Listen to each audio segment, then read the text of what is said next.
오늘의 시간에 우리 하나님의 귀한 은혜와 사랑과 평강이 가득 넘치는 은혜 복된 시간 되기를 간절히 축복합니다. 오늘은 부활절 제7주가 되고 또 어버이 주일이기도 합니다. 또 교회 이력에 따라서는 이 승천 주일로 예수님이 하늘로 올라가신 주일을 기념하는 또 승천 주일로 지키기도 합니다. 오늘 특별히 오늘 말씀을 통하여서 오늘 우리에게 주는 귀한 하나님의 은혜가 우리 모두에게 임하기를 간절히 축복합니다. 2022년도 남해 시대 2022년도 남해 시대 배움의 이심리 바다뱃길 따라라는 이 제목의 한 기사가 있어요. 이 기사 내용을 먼저 좀 나누고 말씀을 시작하고자 합니다. 과거에 우리나라의 부모님들은 일제 강점기를 거치고 또 일제 강점기 이후에 바로 한국 전쟁이 있었죠. 한국 전쟁 그 전후에 초등 교육 과정을 거치지 못한 분들이 사실 많이 있습니다. 그래서 일제 강점기 이후 그리고 한국 전쟁 전후로 그 초등 교육 과정을 거치지 못해서 문맹으로 살아온 분들이 상당히 많이 계십니다. 1962년도 2월 10일 여수의 남국민학교 졸업식이 있었던 날이에요. 지금은 초등학교로 명칭이 바뀌었죠. 옛날에는 국민학교였습니다. 우리 익숙하게 그냥 국민학교라고 제가 말씀을 드리겠습니다. 1962년 2월 10일 전남 여수 남국민학교 졸업식이 있었는데 그날 지역 주민들은 물론이거니와 방송사, 신문 기사를 비롯해서 많은 인파가 몰렸습니다. 심지어 그날 누가 또 그 자리에 있었는가 하면 당시 대통령이었던 박정희 대통령도 그 자리에 있었어요. 자, 그럼 무슨 일이 있었을까? 자, 이날 회색 스웨터에 까만 낡은 바지를 입은 중년 한 부인이 상을 받는데 그 상 이름이 무엇이었는가 하면 장한 어머니상이었습니다. 장한 어머니상. 그리고 6년 만에 아주 보석보다 값진 졸업장. 그리고 여러분 우리 때는 참 개근상이 상당히 귀한 것이었는데 그렇죠? 요즘 시대가 많이 바뀌었어요. 개근상을 그렇게 자랑스럽게 여기지 않습니다. 참 시대가 많이 바뀌었는데 어쨌든 그때 6년 개근이 있다는 것은 상당히 최고의 상 중의 상이었습니다. 근데 그 상을 이제 단발머리 한 소녀가 받게 돼요. 네, 이렇게 어머니의 장한 어머니상 또 6년 개근상 이렇게 받을 때에 온 이 졸업식장이 울음바다가 됩니다.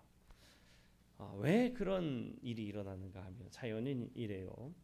1956년으로 거슬러 올라가게 됩니다. 자, 여수시에서 이심리 약 8km 정도죠. 떨어진 기장도라는 자그마한 섬 마을이 있었습니다. 기장도에는 세 가구가 살았는데 겨우 20명 남짓, 세 가구의 20명 남짓의 아주 작은 섬이었고 아주 작은 주민이 살고 있었어요. 그 섬에는 고기 잡는 어선도 없었고 단지 나룻배 한 척만 있었습니다. 그 나룻배는 어디에 쓰는 배였을까요? 육지로 가는데 사용했던 유일한 교통수단이 되었던 거죠. 그러니까 환경은 상당히 열악한 상황이었어요. 어쩌면 우리 남해에 계신 분들은 이런 상황들이 조금 더 이해가 더 빨리 되실 것 같아요. 환경이 비슷했으니까. 어머니는 이제 딸이 8살이 되었을 때에 몸이 아픈 남편에게 육지에서 딸을 공부시키자 이렇게 말을 꺼냅니다.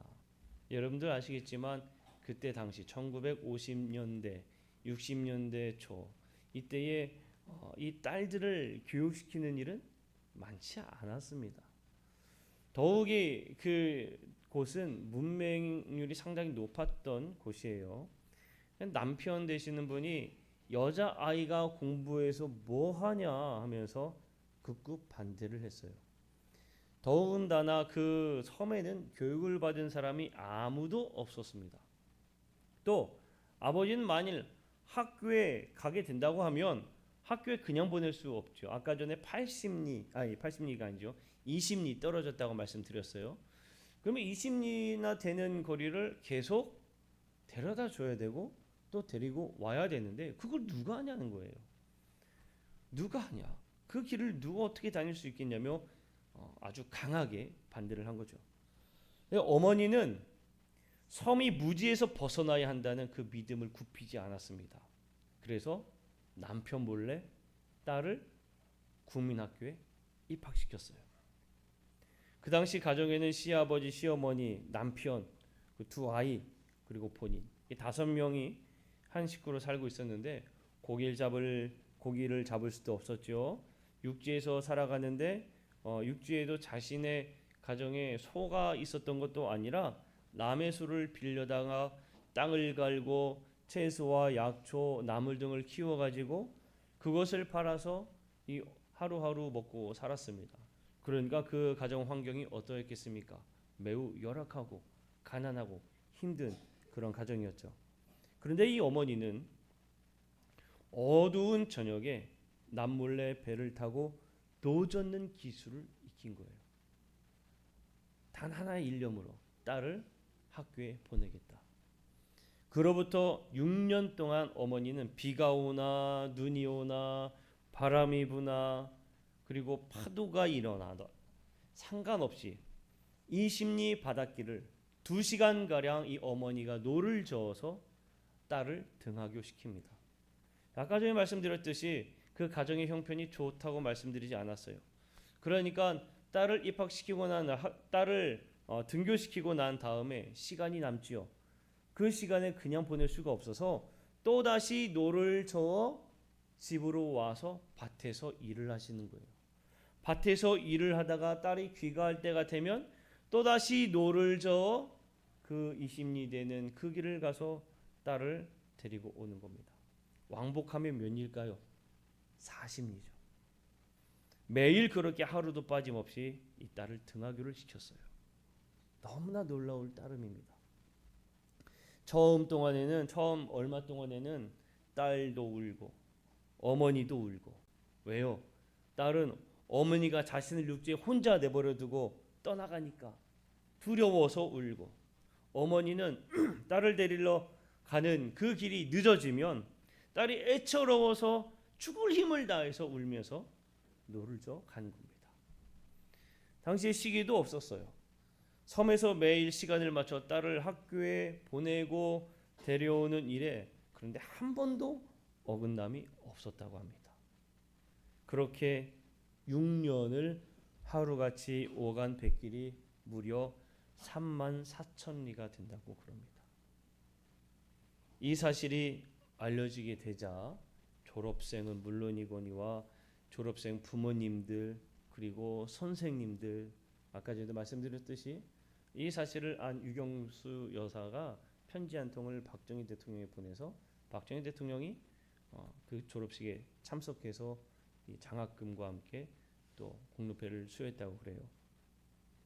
그러니 이 장한 어머니상, 졸업장, 개근상을 받았을 때 어땠겠습니까? 온 이 졸업식장이 울음바다가 된 거죠. 이 이야기는 모정의 백길이라는 책을 쓰신 정숙현님의 이야기입니다. 이 정숙현님이 이렇게 이야기를 했어요. 노를 저는 어머니의 배를 타고 6년 동안 학교를 다녔지만 어머니는 한 번도 힘들고 고달픈 모습을 보이지 않으셨다. 고생하시는 어머니 생각만 할 뿐 그 어떤 생각도 하지 않았다. 굽이굽이 살을 내는 어머니의 백길 따라 왜 오고 갔는지를 나는 모른다. 초등학교 3학년 때 사라오 태풍으로 산산조각이 난 배의 파편을 안고 통곡했던 어머니. 차가운 추위에 갈라진 손등으로 여자도 배워야 한다는 일념으로 파도를 헤쳐나가던 어머니의 지극정성. 오로지 나에게 사랑을 베푸신 어머니. 저 세상에서 잘 계시리라 믿습니다. 바람 불고 비가 오면 선생님이 우산 들고 선착장까지 데려다는 그 시절이 기억이 납니다. 사랑하는 성도 여러분, 이게 누구의 마음입니까? 부모의 마음이에요. 우리 친구들 잘 들었는지 모르겠지만 이게 부모님들의 마음입니다. 알겠죠? 네. 자, 여러분, 근데 이게 부모의 마음인데 하나님이 우리를 향한 사랑도 이와 같다는 거예요. 하나님이 우리를 사랑하는 그 마음이 여러분 이해 못지 않습니다. 독생자를 죽이기까지 우리를 구원하시기 위해 그 보내신 사랑, 여러분 그 사랑이 얼마나 큽니까? 그 사랑을 특별히 여러분 믿으시고 또한 마음에 새기는 귀한 시간이 되시기를 간절히 축복합니다. 자, 요한복음의 말씀을 읽었어요. 요한복음에서 제자들이 이제 예수님께서 제자들의 곁을 떠나서 하나님 아버지께로 갈 것을 알고 계셨기 때문에 그 예수님이 세상에 남겨질 제자들을 위해서 중보하며 기도하고 있는 내용을 오늘 본문에서는 담고 있습니다. 예수님이 기도하는 그 내용에는 어떤 마음으로 기도하셨는가 하면 부모가 자녀를 생각하는 마음으로 기도하고 계시는 거예요. 우리 교우님들 중에서도 90이 넘으신 권사님 집사님들이 더러 계십니다만 그 자녀들의 나이가 어떻게 되겠습니까? 60이 훌쩍 넘었죠. 예전 TV에서도 이 인간극장 이런 데 보면 90이 가까이 되어가는 부모님이 60이 넘은 자녀를 보내면서 조심히 가라, 차 조심하고 먹을 거 잘 챙겨 먹고 이런 이야기를 하세요. 60이 넘으신 부모님들이 40이 넘은 자녀들에게 또 뭐라고 얘기하십니까? 조심히 가라, 차 조심하고 운전 조심하고 밥 잘 챙겨 먹고 이런 이야기를 하세요. 근데 이 이야기가 어느 때까지 계속 갑니까? 지금 요 앞에 앉아 있는 아이들의 부모님들도 이 아이들을 보면은 얘들아 차 조심해야 돼, 밥 잘 먹어야 돼 이런 이야기를 똑같이 하세요. 부모의 마음은 모두가 같습니다. 나이가 많으나 적으나 자녀들을 향한 부모의 마음은 같다는 거예요. 요한복음 17장 11절 말씀을 세번역 성경으로 제가 한번 함께 읽어보고자 가져왔습니다. 한번 화면을 보시면서 읽어보겠습니다. 시작. 나는 이제 더 이상 세상에 있지 않으나 그들은 세상에 있습니다. 나는 아버지께로 갑니다. 거룩하신 아버지, 아버지께서 내게 주신 아버지의 이름으로 그들을 지켜주셔서 우리가 하나인 것 같이 그들도 하나가 되게 하여 주십시오. 아멘. 예수님이 하느님 앞에 기도하실 때에 그들을 지켜주세요라고 기도하고 있는 것을 볼 수가 있죠.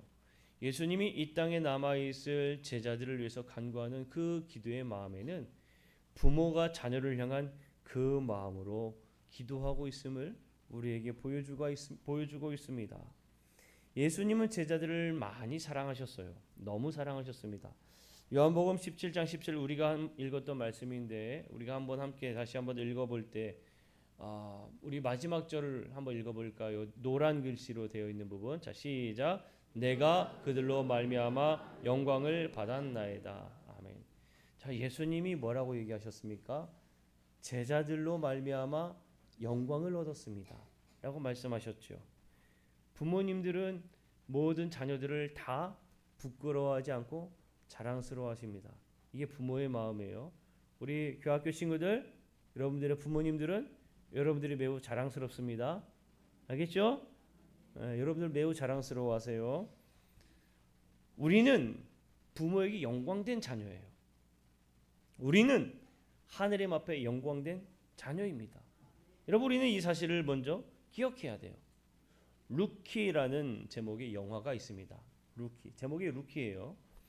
이 영화가 뭐냐면 이 화학 선생님이었던 교사 선생님이 35세의 나이로 메이저리그에 데뷔했던, 지금의 말로 얘기하면 우리나라의 프로야구에 데뷔하는 지미 모리스의 실화를 영화한 작품입니다. 35세라는 나이에 프로야구에 데뷔했다. 이거는 사실 지금 시대에는 있을 수가 없는 일입니다. 상당히 젊은 시기에 입단을 하거든요. 심지어는 고등학교 졸업하자마자 입단하는 경우들도 있어요. 그러니까 이 실화는 참 놀라운 일인 거죠. 근데 영화 속에서 이 주인공은 아버지를 원망했어요. 왜 원망했느냐? 그냥 이 영화 속에서 이 주인공의 아버지, 실제 인물인 지미 모리스의 아버지는 군인이셨습니다. 군인이었기 때문에 항상 자주 뭘 갔느냐? 이사를 다니는 거예요. 군인이었던 아버지를 따라 이사를 가야 됐어요. 근데 이 아들은 야구를 너무 좋아했는데 학교에서 이제 야구단에 입단해서 야구를 집중적으로 하고 싶은데 그때만 되면 꼭 뭘 갔을까요? 이사를 가는 거예요. 그러니까 내가 가서 이 야구에 집중을 할 수가 없는 거예요. 그러니까 아버지에 찾아가서 아버지 이번에 이사 안 가면 안 될까요? 저 이번에 야구단에 입단했어요. 아버지 이번엔 좀 미뤄졌으면 좋겠습니다. 이렇게 이야기를 해도 아버지는 뭐라고 얘기했는가 하면 야 야구보다 더 중요한 게 이 세상에 너무나 많아. 야구 거기에 네가 시간을 투자할 건 아니야라고 잔소리를 했습니다. 그러니까 이 지미 모리스는 항상 아버지를 원망했습니다. 나는 야구를 좋아했는데 거기에 대해서 반대했던 아버지를 매우 원망했죠. 자, 어쨌든 이 지미 모리스가 이 생략해서 지미 모리스가 이제 야구에 입단하게 되고 35세라는 늦은 나이에 메이저리그에 데뷔를 합니다. 그리고 데뷔전을 치를 때에 누가 그 자리에 있었을까요? 아버지가 그 자리에 남몰래 직관을 한 거예요. 근데 그 사실을 나중에 이 주인공은 알게 되었고 나중에 이 아버지와 대화를 하는 가운데 아버지의 집을 혼자 살고 있는 아버지 집을 찾아갔더니 그 아버지의 집에 어떤 사진으로 가득했느냐? 아들의 사진으로 가득한 것을 알 수가 있었어요. 그러니까 나중에 깨닫게 된 거죠. 뭘 깨달았느냐? 아버지가 누구보다 아들인 자신을 너무나 자랑스러워했구나라는 것을 알게 되었던 겁니다. 마찬가지로 예수님은 제자들을 너무나 자랑스러워했습니다. 그래서 예수님께서 그렇게 말씀하신 거예요. 내가 자녀들로 영광을 얻었습니다. 사랑하는 성도 여러분, 예수님은 우리를 너무나 사랑하십니다. 그리고 우리가 자랑스러워 하십니다. 그래서 우리가 이 세상에서 잘 살아가기를 원하십니다. 이것이 요한복음의 제자들을 향해 기도하시는 예수님의 마음입니다. 이 세상에 남겨진 우리를 향한 예수님의 마음을 우리는 잘 알아서 살아가는 것이 그래서 우리의 삶이 되어야 할 줄로 믿습니다. 그 삶이 무엇이어야 할까요? 오늘 본문을 통해 알게 되면 하나는 무엇이냐? 하나 된 삶을 사는 것입니다. 모두가 한 마음, 한 뜻이 되어 하나 된 삶. 그리고 또 다른 하나는 세상에 속하지 않는 삶을 예수님은 원하고 계십니다. 자, 요한복음 17장 11절 하반절에 보게 되면 뭐라고 이야기하고 있는가 하면 노란 글씨로 한번 읽어봅시다. 시작. 우리와 같이 그들도 하나가 되게 하옵소서. 예수님이 원하는 것 하나가 바로 우리도 하나가 되게 해달라고 기도하고 있는 것을 볼 수가 있습니다. 사랑하는 성도 여러분, 우리 안에 하나 되는 마음이 늘 함께 하시기를 간절히 축복합니다. 예수님이 이 모습을 간절히 원하셨고 또 간절히 기도하고 있어요. 육신의 모습으로 이 땅에 오신 예수님은 곧 하나님이십니다. 하나님과 예수님은 한 분이세요. 하나님의 마음이 예수님의 마음에 심겨져 있고 하나님의 뜻을 예수님은 이루며 사셨습니다. 이 모습을 주님은 간절히 원했는데 누구에게 원했느냐? 바로 우리에게 원하고 있다는 거예요. 그래서 우리가 하나 되게 해달라고 지켜달라고 기도하고 있는 것을 우리가 볼 수가 있습니다. 사랑하는 성도 여러분, 하나 되기 위해 더욱더 힘쓰는 우리 모두가 되기를 간절히 축복합니다.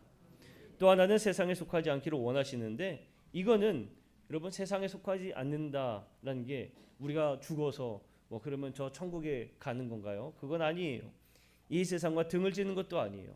무엇을 원하시느냐? 세상의 악에 빠지지 않기를 원하시는 거예요. 이 마음을 다른 말로 표현했을 때 나만을 우선시하는 욕심을 버리라는 겁니다. 나만 생각하는, 나를 먼저 생각하는 욕심, 나를 먼저 세우고자 하는 마음, 이걸 버려야 되는 거예요. 예수님이 원하신 하나된 모습을 버리고 그 모습을 버리고 자기 자신만을 위한 삶을 먼저 보인 한 사람이 있습니다. 그 사람이 누구냐면 바로 가룟 유다예요. 가룟 유다가 바로 그렇게 살았습니다. 자, 우리가 사도행전의 말씀을 읽었지요.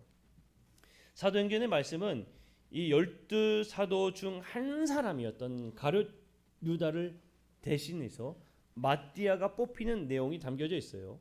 마띠아를 뽑게 된 것은 12사도 중 한 사람이었던 가룟 유다가 더 이상 존재하지 않았기 때문입니다. 자, 가룟 유다가 왜 그들 무리에 존재하지 않게 되었습니까? 그들이 아니죠. 가룟 유다는 하나 되려고 하지 않았고 또 자기 자신만 먼저 생각해서 예수님을 30세계 은 30세겔에 팔았던 잘못을 범했어요. 나를 먼저 생각한 거죠. 내 삶을 먼저 생각한 겁니다. 그 삶을 살았던 한 사람 가룟 유다. 그 유다를 대신해서 한 공동체를 완전히 하기 위해 마띠아를 뽑는 말씀이 사도행전의 말씀이에요. 자, 예수님의 이 말씀을 사도행전의 말씀만 보아도 알겠지만 예수님은 우리가 하나 되기를 원하시고 또 나만 생각했던 모습을 버리기를 원하시는 것을 여러분 우리는 기억해야 될 줄로 믿습니다. 예수님이 하나됨을 원하시는 마음, 그리고 모두가 하나 되고자 세상의 악을 버리고 함께 힘써 일하기 위해서 한 사람을 선출하는 내용, 이것이 바로 사도행전의 내용이고 그 말씀은 우리에게 가르침을 주는 말씀이라는 거예요. 사랑하는 성도 여러분, 우리는 예수님을 닮아 살아가야 할 줄로 믿습니다. 오늘 말씀의 제목이 뭔지 여러분 기억이 나십니까? 아빠를 닮아 있네입니다. 아빠를 닮아 있네. 우리는 하나님 아버지, 하나님 아빠를 닮아야 해요. 우리는 하나님 아빠를 닮은 삶을 살아야 할 줄로 믿습니다. 그 삶은 오늘 우리에게 주는 말씀, 하나 되는 마음, 그리고 나의 것을 욕심을 버리는 그 삶을 우리가 살아야 할 줄로 믿습니다. 우리가 그렇게 살아갈 때에 우리 모습 속에 하나님의 나라의 역사가 이루어집니다. 그리고 우리가 이 사실을 믿음으로 고백할 때에 우리 안에 놀라운 정말 생명이 솟아나는 그 나라로 변화되는 역사가 이루어질 줄로 믿습니다. 자, 오늘 이 시간에 우리가 이 말씀을 생각하면서 우리 함께 찬양하고 결단하는 기도를 하기를 원합니다. 오늘 말씀을 기억하며 하나님, 우리가 하나 되어지고 남을 먼저 생각하는 배려의 마음, 나의 것을 우선시했던 모습을 버리고 남을 먼저 생각하는 마음으로 우리가 함께 살아갈 때 이 땅 가운데에 생명샘이 솟아나고 꽃들이 피는 놀라운 은혜가 임할 줄로 믿습니다. 우리 함께 꽃들도 함께 찬양하고 결단하며 기도하겠습니다.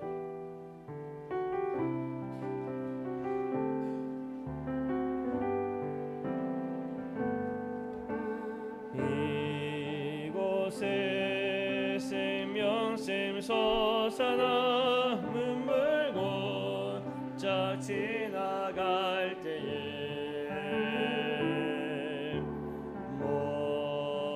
모자나 열매 맺히고 웃음소리 넘쳐나리라. 꽃들도 구름도 바람도 넓은 바다도 찬양하라 찬양하라 예수를. 하늘을 울리며 노래해 나의 영혼아. 은혜의 주 은혜의 주 은혜의 주. 아멘. 그날의 하늘이 열리고 그날의 하늘이 열리고 모든 이가 보게 되리라. 마침내 꽃들이 피고 영광의 주가 오시리라면 꽃들도 구름도 바람도 넓은 바다도 찬양하라 찬양하라 예수를. 하늘을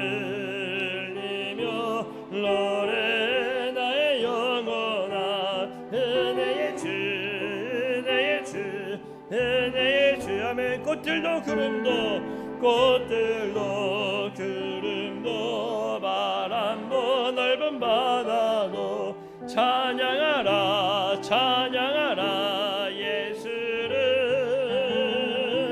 하늘을 울리며 노래 나의 영혼아 은혜의 주 아멘. 우리 시간 함께 결단하며 기도할 때 하나님 오늘의 말씀을 기억합니다.